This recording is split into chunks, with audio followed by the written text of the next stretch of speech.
My name is Ogaga Ifowodo, a writer, lawyer, poet, and activist. The title of my book, which is on the NLNG shortlist, shortlist for the NLNG prize, is A Good Morning, and that is mourning as in mourning the dead. Where I was when I learned that A Good Morning was on the long list, because the long list came out first, out in the United States, where I'm relocating from, so where my family still is, my family in the United States, worrying about whether or not Hurricane Harvey, will make landfall and impact us who are a little bit further inland in Texas, but the ancestors forbidding it, it didn't get to where we were. What the prize means to me. Prize is generally a way of validating writers.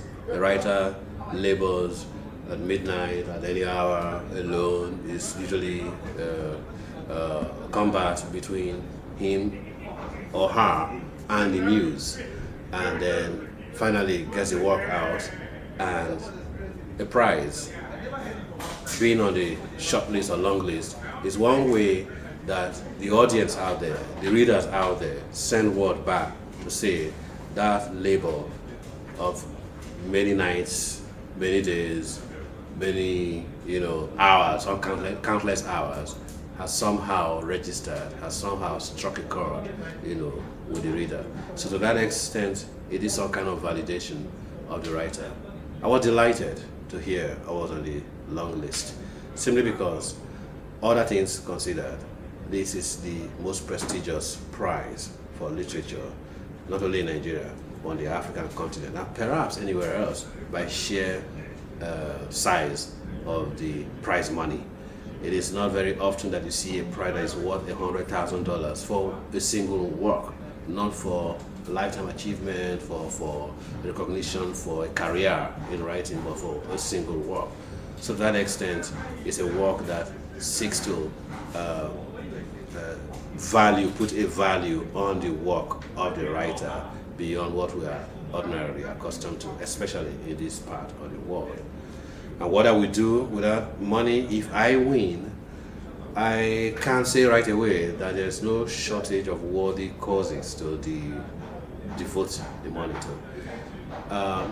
I know that in Nigeria, where the average person proverbially lives on under $1 a day, $100,000 sounds like an inexhaustible fortune, but it isn't, especially given the buying power, the value of the naira.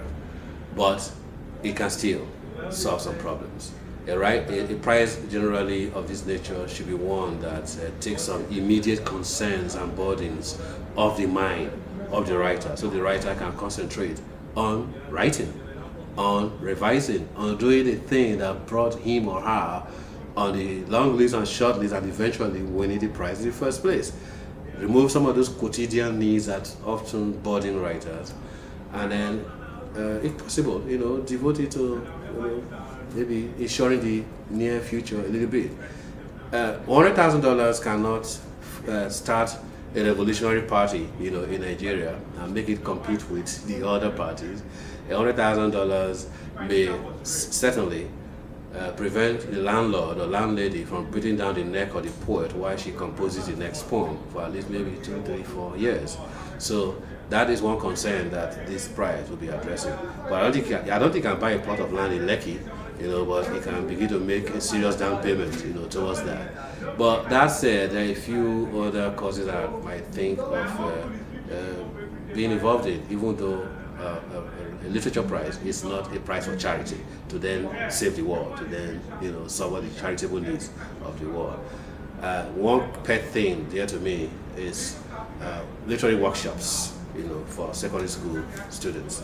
I can't be in all the secondary school, but at least if it's one or two, do that. I've done a pilot of that sponsored by the Ford Foundation before, but I've not found funding for that, so I will be glad to do at least one more, to show secondary school students where my own love of writing blossomed and where I've kept it from all the time.